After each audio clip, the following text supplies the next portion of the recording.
Hello, ladies and gentlemen, and welcome to another person's review of the Verge's How We Built a $2,000 Custom Gaming PC video, where I'm going to basically tear this a new one, hopefully, because I've watched it a couple times and there are a lot of mistakes made. So let's start at the beginning and we'll work our way through it and see what we find. So a few years ago, TC, or managing editor, built a gaming desktop, but it's kind of out of date, and it's definitely not going to hold up for Battlefield 5. Okay, so a couple years ago, we still had reasonably powerful hardware that's still competitive with modern hardware, at least on the CPU, RAM, and hard drives, power supplies. I mean, the graphics cards have advanced.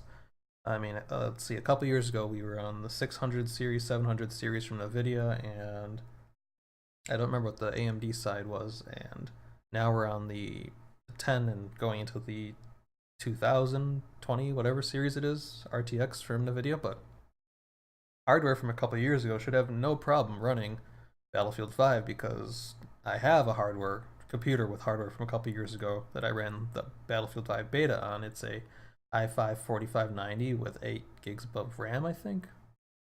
I believe it's 8 gigs, and a GTX 660, and I ran 1080p, low settings at like 40 to 50 FPS, and 720p at like 60, 70, almost 80 FPS sometimes at medium settings on 720p.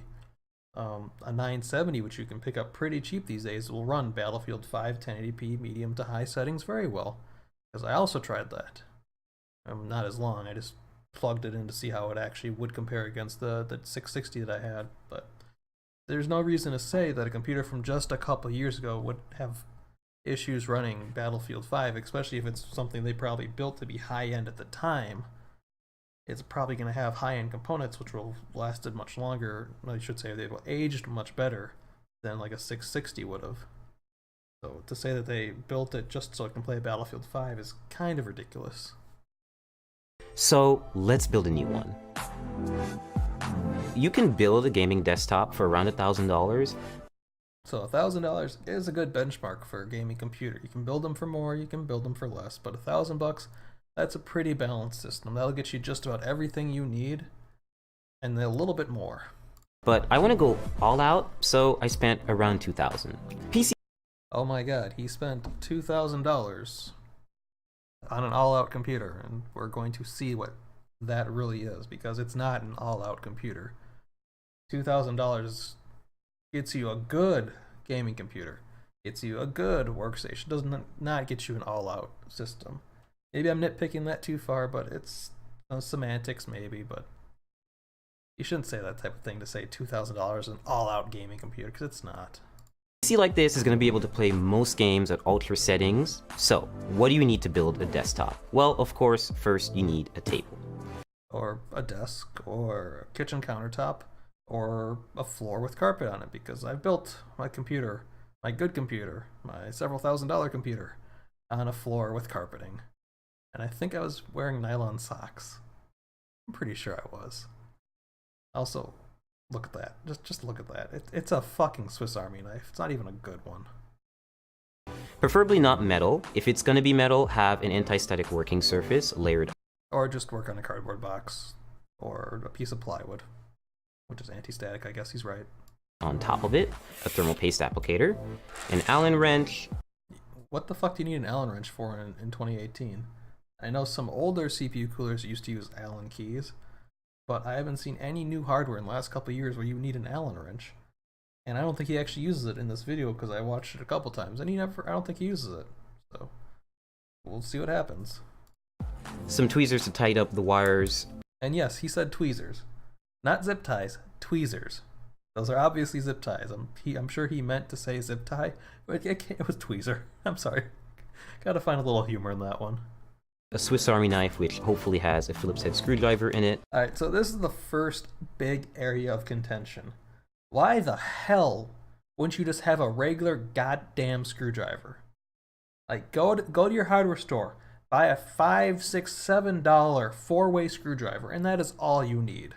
You don't need a Swiss Army. You don't even need sorry, not a 5-way. Is it called an 8-way, 6-way? I don't know. It's one of the screwdrivers where the bits come out. You flip them around. You can take the shank out, flip it around. There's more bits, okay? They've had them for 100,000 goddamn years. You should not use a Swiss Army knife. Even if it has a Phillips head screwdriver, you're going to have no control. It's going to be a shitty little bit, and it's just not a good idea. Regular screwdrivers are cheap. Everybody has regular screwdrivers. You can borrow one from your dad, from your brother, from your uncle, from your sister, from your grandmother. You could probably borrow one from your dog, because that's how common a real screwdriver is. I don't even know if I can qualify that as the dumbest part of this video, though. That's the sad thing. So let's continue. And last but not least, an anti-static. Let's go back for a second. He just grabbed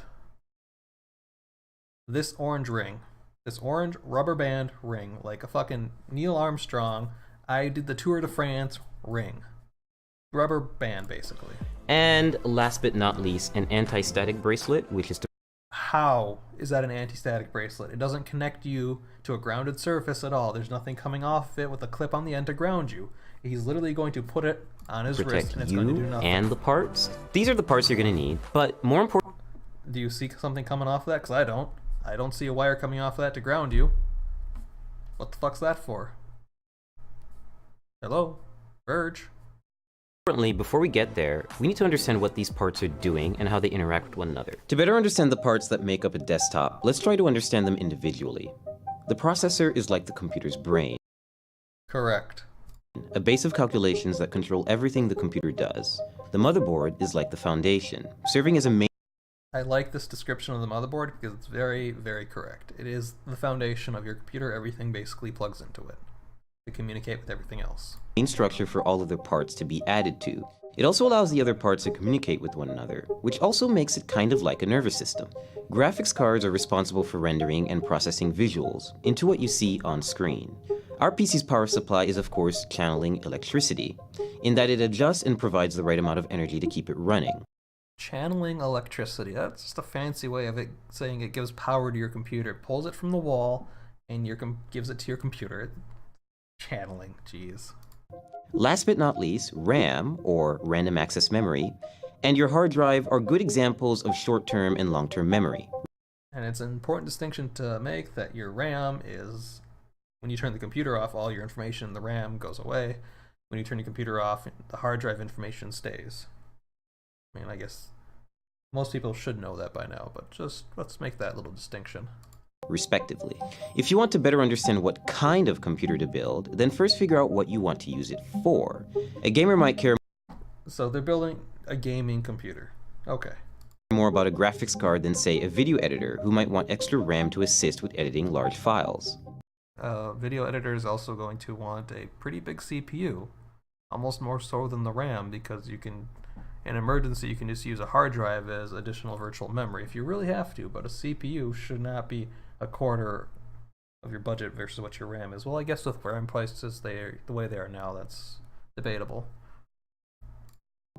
If you're building a budget build for video streaming, say under $1,000, you want to focus on parts, like a Core i5 or Core i3 processor, that require less energy. They'll be... How does less energy have anything to do with building a streaming computer? That doesn't make sense at all. I mean, you don't care. We have such efficient computers nowadays that unless you're really strapped for pennies every single time you pay an electricity bill, in which case you probably shouldn't be running a gaming computer or a streaming computer anyway, that whole statement is just worthless. Be less powerful, but then you'll be able to scale back the cost of several other parts. Scale back or scale for what? None of that made sense. Nothing there made sense. And if you need help choosing the right parts for your build, there's sites like PCPartPicker.com that help show presets for which parts fit together, which sort of part conflicts you might have, and where to find deals on new parts. And that, my friends, is the best piece of information in this entire video. PCPartPicker.com, I use it all the time, I love it. I hang out there and I help people. It's a great website, it's very well put together, it has pretty much up-to-date hardware. It does tell you about possible conflicts with your hardware. It's great. Well, let's move on. We have a lot of boxes and a lot of PC parts, so it's best you unbox them, isolate the parts that you really need, place items into the case, and make sure that they all fit, and then start working. And now we're... So, one of the things I do differently than what he just said is, I don't take everything out of the box. I don't take all my boxes, I don't empty them all out and then throw the boxes in a corner. what I do is I take my case out first. I go into the case, I take out any modular parts I don't want in there in the final build. I take out fans I don't want in the final build, or I put fans in that I do want, because I usually don't have a problem with all-in-one liquid coolers having interference and compatibility issues, so putting fans in for me is usually the first thing. Then once I'm done with that, I take all like the modular parts and extra accessories that come with the case, I put those back in their package, I put those back in their box, and I put the whole box aside. Then when I'm doing the next component, which is probably going to be the motherboard, I do the same thing. I take the motherboard out, take whatever accessories that I need out with it, put everything back in the box, and continue on, etc., etc. We're really going to start building by adding the motherboard. I mean, you can do it his way. I think it's a messier way to do it, and things tend to get lost under other things that way. In. Some notes about installing motherboards: they're really delicate. You should be really careful with them. They're not that delicate, but yes, do be careful with them. Just don't drop them. But they're not like paper thin or anything. They're pretty chunky. They flex a little bit, but unless you're really trying, you're probably not going to break one. And screw in with confidence, but also don't screw in too hard, otherwise you screw in with confidence, but don't screw too hard. Oh my god, that is such a bad line to say. Oh wow. could crack the board. I chose Asus's Z370 motherboard for two main reasons. Alright. One, it has built-in Wi-Fi and Bluetooth, and also it has support for NV. So on this board you see it's got two PCIe 16x width slots, two 1x slots, four RAM slots, okay? So the RAM slot thing is going to be a thing later on. Actually, the PCIe slots will also be a thing later on. NVMe SSDs, meaning you can get really fast SSDs that are really easy to install. Pay close attention to the brace that goes. That's not a brace, that is the IO shield, or IO covered. It's not a brace. I mean, it just might be a semantics technicality arguing here, but nobody calls that piece a brace. At the back of the computer, you always have to make sure that you really hammer it in, because there. No, you don't hammer it in. You snap it into place. Firm, gentle pressure, and it will snap right into place. Don't hammer it. There's no screw. It really just has to go outside of the case and clasp onto the frame. And this is very important. Alright, so another thing he didn't cover at all were the standoffs for the motherboard. And standoffs are important so that your motherboard isn't directly contacting the motherboard tray, which is the part of the computer case that the motherboard is resting on top of the standoffs. The standoffs physically provide separation between the motherboard, the bottom of the motherboard where all the soldering stuff comes through, I forget the technical term for that, and the actual motherboard itself, because if something that contacts, you can have shorts that you just don't want, and that can actually ruin things. So make sure you put your standoffs in. Some cases come with your standoffs pre-installed, and some cases don't. You have to install them manually. Because otherwise, you can't align the motherboard correctly with the holes. Yes, you can, because I've built computers without the IO shield. You can still align it just fine. Use your eyeballs. Just going to start installing all 8 screws. Alright, so I noticed a lot of people had an issue where he's installing the motherboard before putting the CPU and the RAM in. And yeah, you can do it either way, really. It just comes down to personal preference. I always install the RAM and the CPU after I put the motherboard in the case. It's just the way I started doing it because nobody told me any differently when I first started, like a decade and a half ago. Most people like to do it before you put it in the motherboard, and that's fine too.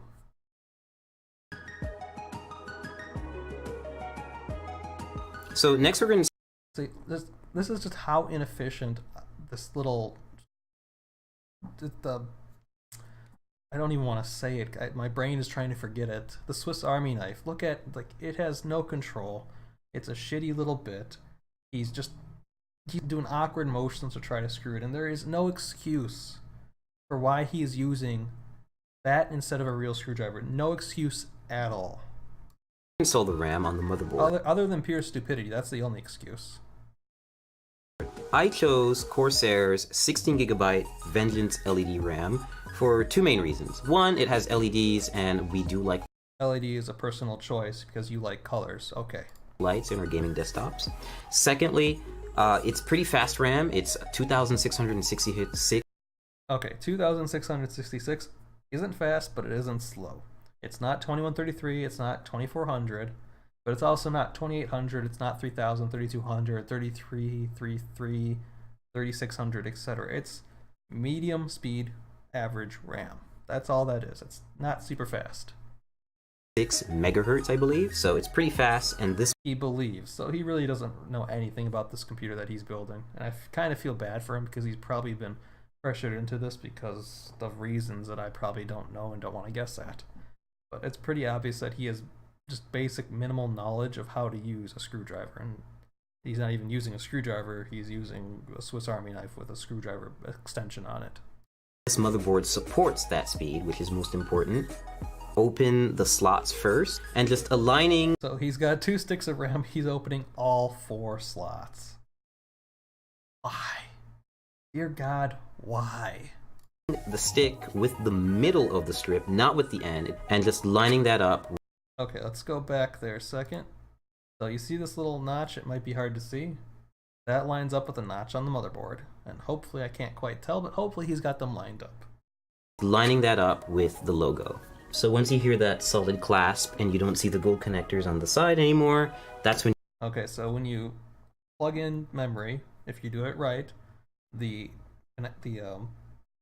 what are they called? The things on the end, the little tabs, they will click into place. You will hear and almost feel the click. It'll be like, and that's it, if you do it right.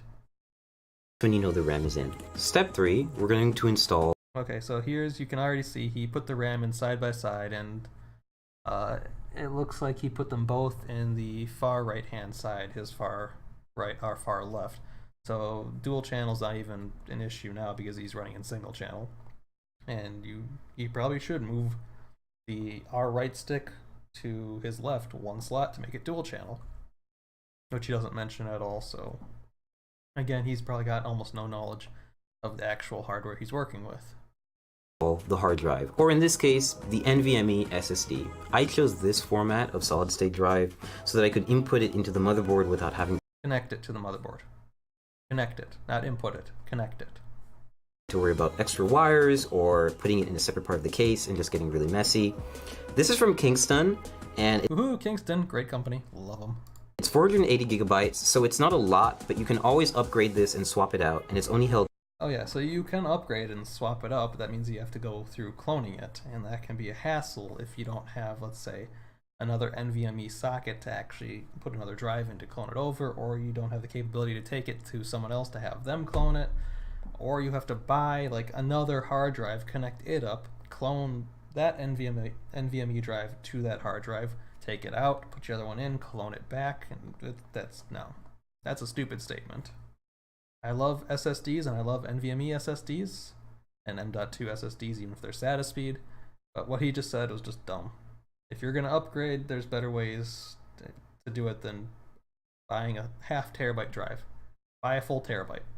And then if you really need more than that, then you just get a regular SATA drive and you expand that way. Held down by 1 screw and the latch, so it's really simple and really straightforward. Speed for gaming is important when it Still using that stupid goddamn fucking Victorinox piece of shit. comes to a hard drive. You want files to write quickly and you want games to load quickly, so that's why it's best if you use an SSD. Okay, it's best to use an SSD, just, yes, for fast loading times, but you don't have to. If your budget is constrained, you can use a regular spinning hard drive. A lot of them are actually quite fast, and between a low-end SSD and a multi-platter modern hard drive, you'll notice very little actual difference in most games when you're loading them.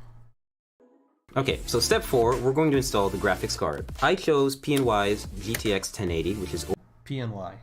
Yuck. overclocked, and so it's a pretty easy installation. You're just going to find the gold connectors. Those are called the PCIe connectors. They're only gold because they're gold plated, but they're the PCIe connectors. Also, there's that stupid, quote, anti-static wristband that's not connected to anything, end quote. And you're going to line this bracket with the back end bracket of your PC case. Now, You had to think about that for quite a second. The back end of your, what is that thing called again? Oh, right, PC case. which lane you choose depends entirely on what other parts you're going to put in the system. That's false, because most motherboards dedicate a certain number of PCIe lanes to the PCIe slots. Low-end motherboards typically don't have, or low-end motherboards and low-end processors typically have fewer PCIe lanes that they can dedicate to the PCIe slots. In a lot of cases, you'll have like a 16x PCIe slot closest to the CPU, and then the next one will be like a 8x or even only a 4x. So you check your motherboard manual and you put your graphics card in the fastest slot. And there shouldn't be any other hardware other than an absurdly wide air cooler that should affect that in any way. I'm just going to pick the top one because... So there's your, definitely in the last two slots, both of them together on a single channel memory. The SSD is at the bottom and I don't want to cover it. I just think it looks nice. Click down. Take your remaining brackets and just put them in the spots that you haven't used. You don't have to screw these in. You don't have to screw them in if your computer has this fancy little doodad on the back. A lot of computers don't. So you might have to screw them in. Bolted down by the back-end bracket. And your GPU is installed. Except for the power, of course. Power supply time. I chose Corsair's 850 watt power supply because I need enough headroom for ray tracing GPUs when they come out, and I don't want to have to upgrade it again. So that's another pretty fallacious statement. We don't really know how much power the RTX series of cards is going to take, but they're probably going to be pretty comparable to the current generation like 1080 Ti or even Titan. Yeah, they're going to be power hungry. We've seen pictures where they're two 8-pin connectors. But for what he is building, a 850 watt power supply is overkill. Even if he adds another card to it for SLI, which is almost pointless because almost no new games are using SLI, nothing supports SLI anymore, nobody wants to, you're still usually topping out under 700 watts. So 850 watts is overkill. It won't hurt the computer, it won't hurt the power supply, but it is kind of just a waste of money. It's really more of a bragging right than anything else. Oh, I've got an 850 watt power supply, I'm so cool. But really, it's just overkill. So all you have to do is take the brick and Take the brick. The brick. An external brick versus an internal power supply. Is that arguing semantics too much? It might be. Make sure that you align it with these little insulating pads so that the power supply doesn't short circuit and come into contact. So this basically, when I heard this the first time, basically confirmed for me that he knows nothing about computers beyond what he's reading off of this script, that he maybe memorized the script, I don't know. A properly constructed power supply will not arc or short or ground to your case. Well, it does kind of ground to your case, but not in that way. It grounds through the ground pin that comes out of the back of it through the power cord. And this gets even stupider in just a second. With the rest. Remember this. He's pointing out these 3 pads on this case. The system. So just take it in, slide it in nice and easy until you have a snug fit, and then shift it to the back. And did you hear that metal on metal sound as he shifted the power supply to the back of the metal case and made contact with the metal at the back of the case, thereby ensuring that his computer is actually grounded? Yes, you did, and that's a good thing, because you want your computer to have a grounding point, at least. Make sure it's right up against the frame. Oh, notification. Now you just take the required screws and you tighten and screw in. Just look how inefficient this stupid tool is. Like, get a screwdriver. So next step, we're going to install the CPU core. In this case, it's going to... Wait, when did he install the CPU? Did I miss that?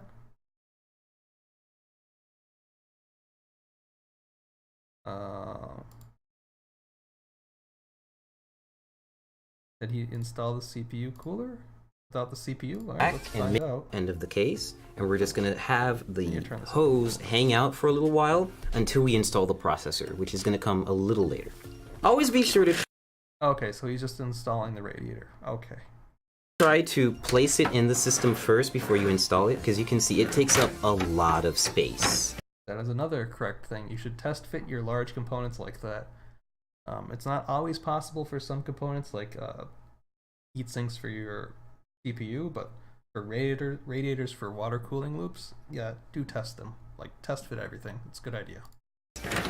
But in this case, no pun intended, it fits in perfectly, And we're gonna start screwing it in. And so there's nothing special about this screwing in process. They're just really long screws. Make sure you read your manual and use the right screws for the right length and all of that. Because they go through the entire frame of the cooler, and they take forever. Look at his wrist try to fucking use that tool. Oh my god, he's gonna be sore as shit. So next up, cables. Every power supply is gonna come with a big bag of... No, not every power supply is gonna come with a bag of cables. Some of them are attached to the power supply. There's modular, semi-modular, and non-modular. Modular is when all of the cables come unattached in a little bag. Semi-modular is where the motherboard and CPU connector and sometimes the PCIe connector come pre-attached. And non-modular at all is where all of them come out of the back of the power supply together. That one big hole usually in the back of a power supply. Velcro cables. It's kind of... Velcro cables, or it's a little cloth bag with a Velcro closure on it in which you have a bunch of cables inside. Daunting at first, so you always have to find the ones that are going to fit. In this case, you need to match those cables with the correct descriptions on the power supply. That is very correct. And thank you, power supply manufacturers, for doing that for us. Next step is we're connecting the power supply to the motherboard with a 24-pin cable. We're just... And he still hasn't put the CPU in for some reason. matching that cable from the motherboard. Oh, let's go back. 2 empty slots, 2 occupied slots. Single channel, 1, 2, single channel, 1, 2. How to get dual channel? Take this one, move it over 1. There's your dual channel. Motherboard, threading it through the back and attaching the 24-pin header to the power supply so that we can have one of the connections complete. The next few additions will be for the GPU, for any specific ports that the case has, for any lighting that the case has, the CPU cooler, anything else really. We're installing the CPU. 3.7 gigahertz. So that's either an 8700 or an 8700K. The heart of the computer or the brain, depending on how you look at it. So to do this, we're just going to remove the plastic covering that they put on the motherboard. We're just going to take this little plastic part out. We'll just toss that out of here. What he just did is another stupid thing that you should never do. That plastic cover might not actually be important, but it can be. If you ever have to RMA your motherboard, it's very good to have that plastic cover around to protect the socket while you're shipping it so it doesn't get damaged. And the company you're trying to get an RMA from, which is basically a warranty coverage, says, oh, your CPU socket is damaged because you misused it by not using that cover.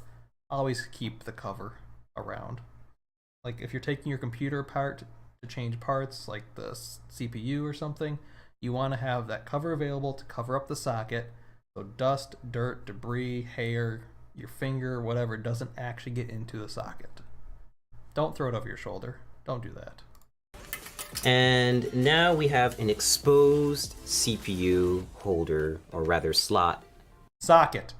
Socket. It's a fucking CPU socket. On the motherboard. And we're going to use the CPU applicator. This is You don't have to. You don't actually. It makes it more difficult. In fact, take that applicator and throw it out the window. a special little part that not everyone may get, but this motherboard that... I have no idea what that little plastic tool is doing. He doesn't explain it at all. It's probably not necessary, and it should probably have been thrown out with that little fucking tool thing too. We got from ASUS definitely does have. It's called a CPU installation tool. It makes it really useful if you want to install a Core i7 hexa-core CPU. Woo, you've got a Core i7 hexa-core CPU. Woo, that's really not important for this video. Like, just say to install your CPU, whatever it may be.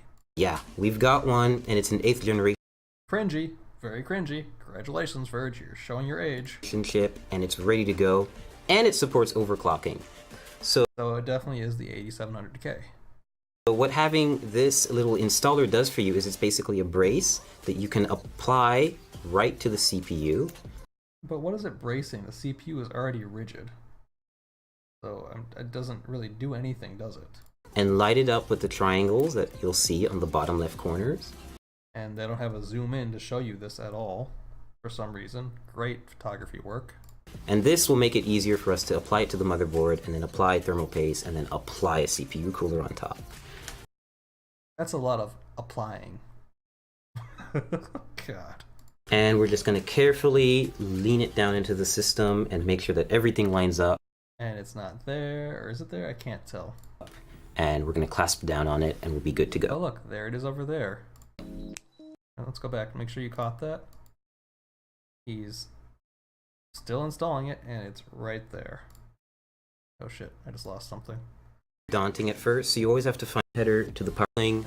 Let's get forward a little bit. We're just going to take this little plastic part out. We'll just toss that out of here. Everyone may get, but basically a brace that you use to apply it to the motherboard and then apply it, and we'll be good to go. So yeah, right there. So we're about. Well, at least he got it in correctly. I assume he put it in correctly. He lined up the triangle with the triangle that's actually on the motherboard socket. It looks like the locking lever and the locking, I forgot what this actual technical term for this is, down correctly on the two tabs, the little wings on the side of the CPU heat spreader. About to apply thermal paste to the CPU. Every CPU.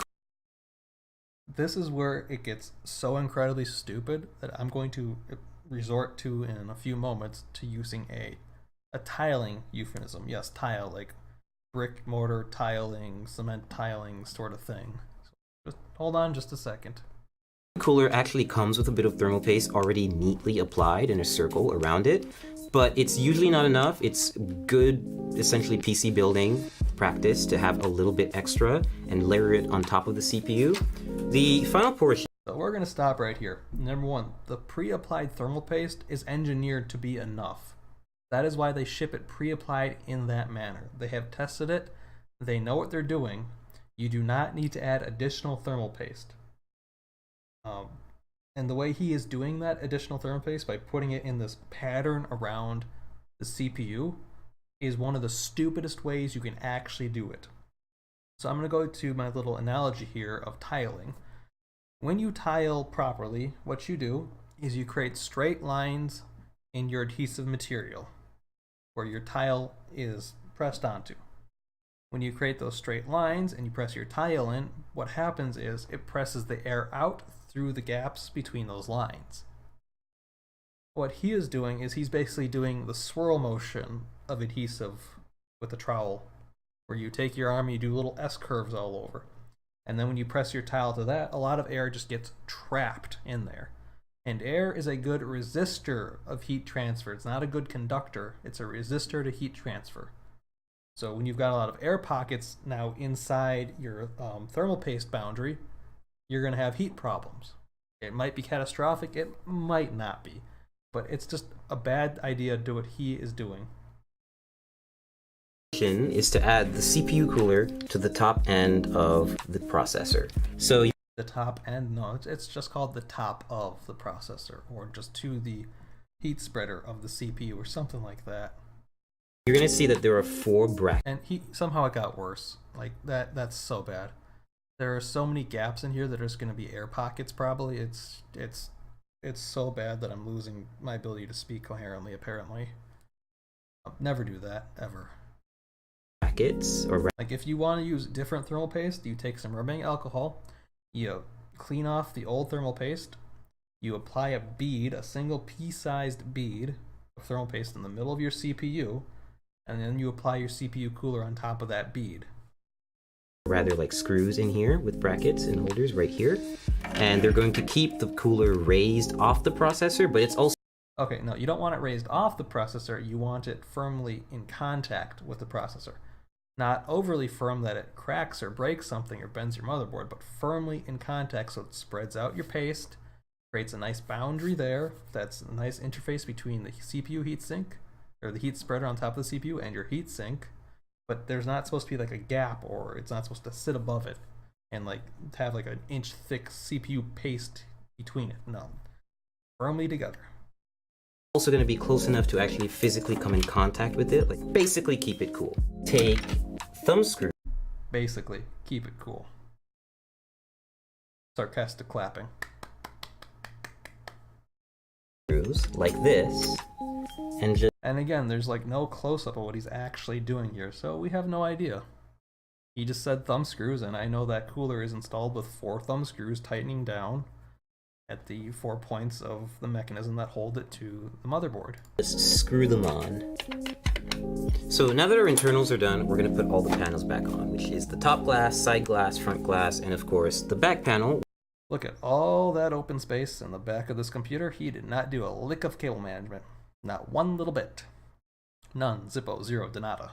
Where all of this fun stuff is happening. So we fully built the PC. Oh! It's so bad. Alright, before we go to like the rest of this video, which is more of the software side, I watched a couple other YouTubers do their own little take on this, and a couple of them had a picture of the CPU cooler and the motherboard showing a missing thumb screw. He only had 3 of the 4 thumb screws installed. I don't know if that was just, hey, the camera guy wanted to get a quick picture while he was doing it, or if they just he forgot it completely or lost it or something. If you ever lose a piece of your mounting hardware for your CPU cooler, replace it immediately if you can get another one, or just don't install it at all, because that is a recipe for disaster. They're engineered more or less specifically to be mounted 1, 2, 3, 4 for most Intel CPUs, and either 1, 2, 3, 4 or 1, 2 for AMD, depending on your CPU, your motherboard, and your cooler. If you've got 4 mounting points on your cooler and you only have 3 in there, it's going to create a lopsided pressure effect, which is bad. And if you don't have that 4th one, you should not install the hardware at all. Everything's put together, and we got to the post screen. So what's next? Well, thanks for showing us the post screen. That's really informative. Well, you need a USB flash drive with your Windows installation or a CD drive and a CD copy of Windows media on it, and of course a license key. So I plugged that up, installed Windows in a couple of minutes, installed a bunch of drivers, and now... so basically the rest of this video is him playing League of Legends against a bot and losing, and saying, oh, I get 300 FPS in League of Legends, but I've got it frame limited to 120, because he probably has no idea how to actually set his monitor. It's probably not a 144 Hz monitor anyway, and blah, blah, blah. We're basically going to skip that part. Now we simply just a couple minutes have and like, yes, and that's only because I've actually locked the game to that frame rate because titles, and I'll be able to play. People have told me it's almost impossible to lose to bots. So yeah, let's go to the end. Capital One, call Verge, tell them to get your logo off of this. It's really not worth it. You're gonna lose customers for this one. I'm not gonna guarantee it, but you should lose customers if you're endorsing this piece of shit. So yeah, that's it. Unarguably, the worst how to build a computer video I've ever seen from what I assumed is a professional level company, The Verge. I assume they've got professional photographers, professional editors, at least one intelligent person there in their IT department that would say, hey, this video sucks, we should really redo it or not release it at all. Because when your video is so bad that you have to disable the comments, the likes, and the dislikes on this one video and none of your other videos, and the entire tech community is blasting you for this video, bite the bullet and delete the video, Verge. It's really just, that's all it is. Well, you can always have your own thoughts and opinions of what you just watched. If you have any comments, go share them with other YouTubers, because I don't have comments enabled on my videos because I just don't care. And maybe I'll see you again at another video. Probably not. So, goodbye.